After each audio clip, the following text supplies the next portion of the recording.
السلام عليكم ورحمة الله تعالى وبركاته. مرحبا بكم متابعينا على قناتنا الحدث تيفي. تحية طيبة للجميع وتحية طيبة لكل متابعينا عبر تراب الوطن. إذا مشاهدينا الكرام، ترتقب مصلحة الأرصاد الجوية خلال يوم الخميس الموافق 28 من سبتمبر 2023 أجواء مستقرة مشمسة بإذن الله على أغلب الولايات الشمالية الوسطى والشرقية، وكذلك الولايات الشمالية الغربية وحتى المناطق الوسطى والشمالية للصحراء. أما فيما يخص المناطق الجنوبية فستنشد أجواء غائمة نسبيا بإذن الله، مرفوقة بتساقط الأمطار الرعدية ابتداء من أمسية يوم الخميس، والتي ستميز كل من إليزي وولاية تمنراست.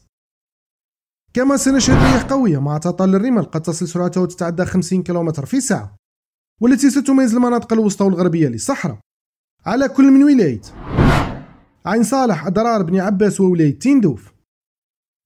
أما فيما يخص حالة البحر فسنشهد بحر من معتدل إلى قليل الاضطراب على أغلب الولايات الساحلية الوسطى والشرقية، وكذلك الولايات الساحلية الغربية. أما فيما يخص درجة الحرارة القصوى ليوم الأحد نسجل ما بين 25 إلى 27 درجة على أغلب الولايات الساحلية، ما بين 28 إلى 32 درجة على أغلب الولايات الداخلية و 36 درجة شمال الصحراء، ما بين 33 إلى 44 درجة بوسط الصحراء و 42 درجة بأقصى الجنوب. شكرا على المتابعة، ولا تنسى الاشتراك في القناة لنوافيكم بكل المستجدات.